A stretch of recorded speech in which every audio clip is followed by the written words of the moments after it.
Meus amados irmãos, a graça e a paz, muito boa noite a todos, da parte do nosso Deus e Salvador, Jesus Cristo. Aqui quem vos fala é o pastor Reinaldo Ribeiro. Eu quero agradecer pela presença de todos, pelos nossos novos integrantes da família Teólogos da Verdade.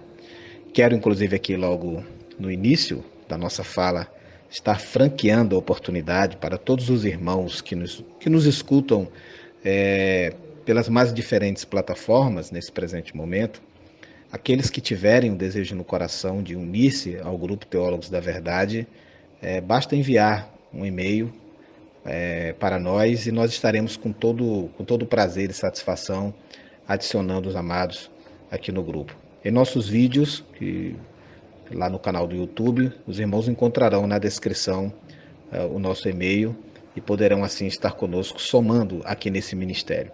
Os irmãos também que fazem parte dessa família, sintam-se à vontade para trazer novos pastores, para trazer novos dirigentes de congregação, diáconos, presbíteros ou simplesmente irmãos que têm amor pela obra de Deus e o desejo ardente no coração de servir ao Senhor. Fiquem todos à vontade, a casa é de Deus e todos nós somos filhos dele.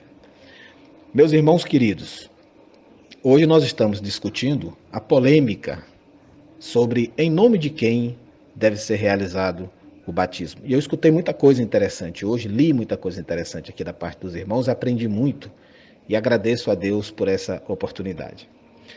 Mas em nome de quem deve ser praticado o batismo? Do Pai, do Filho, do Espírito Santo? Em Mateus 28:19 está escrito: "E depois ensinai todas as nações, batizando-os em nome do Pai, do Filho e do Espírito Santo." Essa palavra foi proferida pelo próprio Senhor Jesus.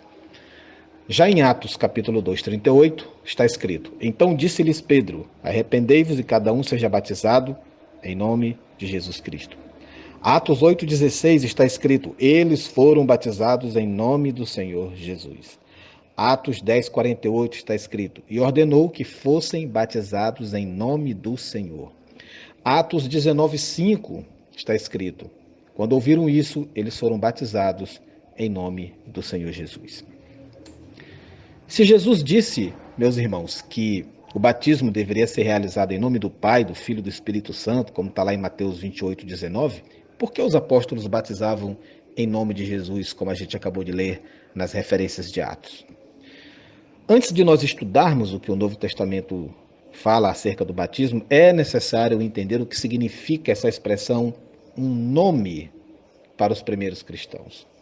Para nós, essa é apenas uma palavra que permite identificar alguém ou alguma coisa, mas na Bíblia, nome tem um significado muito mais profundo e muito mais belo, inclusive.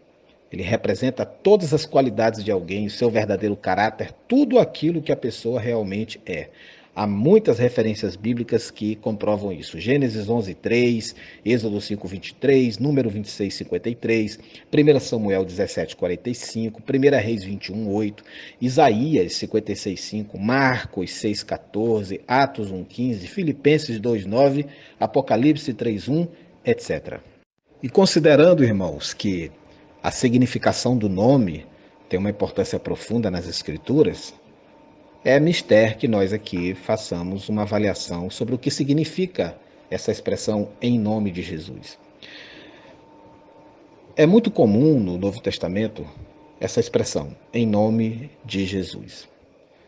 À luz do que nós acabamos de conversar, o nome de Jesus representa suas qualidades e o seu caráter. Por exemplo, crer no nome de Jesus é confiar no próprio Jesus. Confira isso lá em Atos 4:12, 1 Coríntios 6:11. Ser curado por meio do nome de Jesus é ser curado pelo poder que existe nele, como nós vemos em Atos 4:17 e 16:18, perdão. Portanto, amados, ser batizado em nome de Jesus significa entregar-se completamente a ele e ter um relacionamento com ele, como nós vemos em Atos 8:16, 19:15 e também em 1 Coríntios 1:13. A Bíblia de Jerusalém, que é de maneira, no meu ponto de vista, erroneamente citada por alguns contra a autenticidade de Mateus 28:19, ela esclarece o que significa ser batizado em nome de Jesus. eu extraí uma nota de rodapé de lá, gostaria de compartilhar com os irmãos. Está escrito assim: o batismo é dado em nome de Jesus Cristo e é recebido invocando-se o nome do Senhor Jesus. Essa maneira de falar talvez não vise tanto a fórmula ritual do batismo, quanto ao significado do próprio rito. Profissão de fé em Cristo, tomada de posse por Cristo, daqueles que doravante lhe são consagrados. Ou seja, o nome de Jesus não era necessariamente uma expressão exata pronunciada por alguém. Essas palavras significam que a condição para ser batizado era aceitar a Jesus como Salvador. Agora, quantas fórmulas batismais existiam? A Bíblia apresenta 3. Em nome do Pai, do Filho e do Espírito Santo, como está lá em Mateus 28, 19. Em nome de Jesus Cristo, como está lá em Atos 2, 38 e 10, 48. E também em nome do Senhor, como está em Atos 8, 16 e 19, 5. Como o livro de Atos apresenta uma fórmula batismal fixa e precisa, que sempre deveria ser utilizada, como é possível que esse livro estaria mencionando 2 expressões diferentes? A explicação mais natural, meus irmãos, é que, dadas as variações na linguagem do Novo Testamento, claramente não havia uma fórmula batismal definida nos primórdios do cristianismo. E eu penso que negar isso é tentar negar o óbvio. Também é tentar negar o óbvio reconhecer que os apóstolos não eram homens infalíveis. Algumas pessoas, irmãos, parecem crer que o livro de Atos é um infalível manual da igreja. Ou seja, tudo que os primeiros cristãos fizeram era correto e deve ser imitado por nós. Mas é necessário lembrar que a revelação da verdade ela é progressiva. Leia Marcos 4:33, leia João 16:12, leia 1 Coríntios 3:2. E que a própria compreensão da revelação também é progressiva. Marcos 9:32 fala isso, Lucas 2:50, João 12:16. Traduzindo, o que eu estou querendo dizer para vocês é que Deus não revelou toda a verdade num único momento ao longo da história. Mas mesmo as verdades já reveladas e explicadas, elas demoravam um certo tempo para ser compreendidas e para serem assimiladas, obedecidas pelo povo de Deus. Vários exemplos do Novo Testamento ilustram essa verdade. Antes de subir ao céu, Jesus disse que o evangelho deveria ser pregado a todas as nações. Isso está em Mateus 28, 19. Apesar da clareza dessa ordem, o livro de Atos mostra que os cristãos demoraram muito tempo para compreendê-la. As palavras do próprio Jesus também poderiam sugerir que logo após a descida do Espírito Santo, o reino seria restaurado a Israel e viria o fim, como está lá em Atos 1, de 6 a 8 e também no verso 11. No dia de Pentecoste, da perspectiva daqueles crentes, o evangelho foi pregado às pessoas de todas as nações debaixo do céu. Você pode ver isso lá em Atos 2:5. Então, como para eles o fim estava perto, muitos venderam todos os seus bens, as posses materiais eram totalmente irrelevantes e os cristãos possuíam um fundo comum para as suas posses, como está lá em Atos 2:44 e 4:32.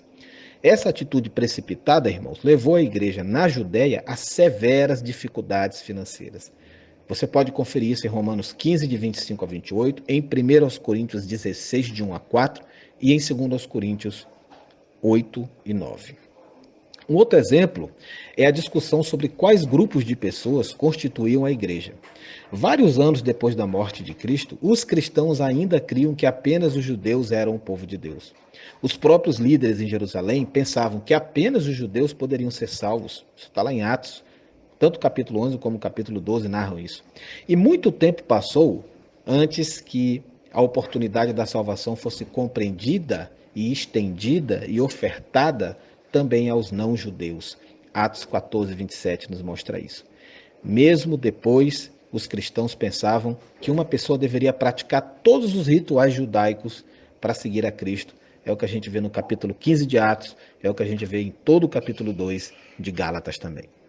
O próprio Paulo, que falou sobre Israel e sobre a igreja, como está lá em Romanos 9 e 11, Gálatas capítulo 2 e 3, também se submeteu às práticas do voto do nazireado, como a gente vê lá em Atos 18, 18, circuncidou a Tito, como está lá em Gálatas 2, 3, e praticou sacrifícios e rituais de purificação, como a gente vê lá em Atos 21, de 17 a 26. É verdade que Paulo agia como judeu a fim de ganhar os judeus, como ele explica lá em 1 Coríntios 9:20. No entanto, Paulo praticou esses rituais não por simpatia aos judeus não cristãos, mas devido aos líderes cristãos em Jerusalém. No fim da vida de Paulo, nem todos os cristãos judeus compreendiam ainda que a morte de Cristo havia dado término a todos esses cerimonialismos da lei. Alguém poderia então perguntar: então os primeiros cristãos eram ímpios e rebeldes contra a vontade de Deus? Não. Eles viviam à altura da compreensão que eles possuíam. E isso era o mais importante para Deus. Os primeiros cristãos entendiam a mensagem básica do cristianismo: que Cristo havia morrido, ressuscitado e triunfado sobre o mal. E essa era a mensagem que eles anunciavam desde o início. Veja isso em Atos 2, de 32 a 36, também em Atos 13, de 33 até o 34. Então, em que nós devemos basear doutrinas e práticas? Irmãos, um estudo mais profundo da Bíblia nos mostra que existe uma clara distinção entre os textos que são descritivos e os textos que são prescritivos. Por descritivos, nós entendemos aqueles que mencionam as práticas, as atitudes das pessoas. Mesmo o povo de Deus pode cometer atitudes que não estão de acordo com o ideal, mas que são toleradas por Deus. Esse conceito é verdadeiro sobre o povo de Deus no Antigo Testamento, onde, por exemplo, havia poligamia, guerra, divórcio, etc. E também no Novo Testamento. O povo de Deus, ele não está imune a errar, como é visto na experiência individual de todos nós, inclusive. Ou porventura haveria alguém que me escuta agora que poderia levantar a mão e dizer: eu não erro. As doutrinas e o estilo de vida dos cristãos, eles devem estar baseados nos textos prescritivos da Bíblia, ou seja, naqueles que contêm um mandamento, uma prescrição, um claro assim diz o Senhor. Por que então os cristãos em geral não utilizam as palavras em nome de Jesus, mas em nome do Pai, do Filho e do Espírito Santo? Como em outros casos relacionados à prática cristã, essa não é uma escolha entre o certo e o errado, mas entre o bom e o melhor. A prática dos apóstolos era boa, mas a ordem de Jesus é melhor. Assim eu quero repetir: a doutrina cristã deve ser baseada nos textos prescritivos da Bíblia. Todo genuíno cristão concordará. Eu ouvi muito isso aqui ao longo do dia, li também, que a expressa ordem de Cristo é muito melhor que as práticas de um ser humano imperfeito, ainda que esse ser humano seja um apóstolo ou seja um profeta. Como hoje compreendemos as instruções de Jesus em Mateus 28, de 18 a 20, esse texto já deveria ser suficiente para encerrar toda essa discussão acerca desse assunto. Um estudo, irmãos, do Novo Testamento mostra que ser batizado em nome de Jesus significava aceitá-lo como Salvador e Senhor, e não necessariamente usar essas palavras durante o batismo. Mateus 28, 19 e o livro de Atos mencionam 3 expressões diferentes relacionadas ao batismo, que mostra que os primeiros cristãos provavelmente não possuíam ainda uma fórmula definida, precisa, para se aplicar nessa situação. Terceiro, os apóstolos não eram infalíveis. Eles cometeram vários equívocos doutrinários e de comportamento também. E quarto, nós devemos basear nossa doutrina em instruções explícitas da Bíblia e não no que os seus personagens fizeram ou deixaram de fazer. Por outro lado, irmãos, e finalizando a minha fala, eu vejo essa questão também por um ângulo ainda mais profundo. E eu não posso deixar de falar aqui. Muitos do mundo religioso estão assim como que à procura de uma fórmula específica para ser aplicada, para ser dita no momento do batismo. Eu quero dizer aos irmãos que a Bíblia não fornece nenhuma fórmula. Quando alguém é batizado em nome de, isso significa que é pela autoridade do.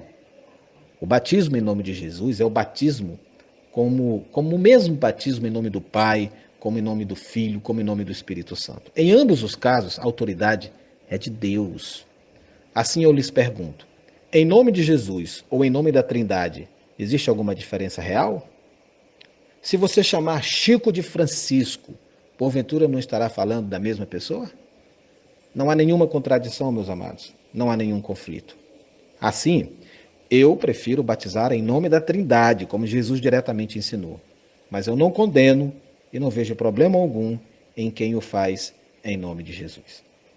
Um grande abraço a todos, que Deus os abençoe, em nome do nosso Senhor e Salvador Jesus Cristo. Amém.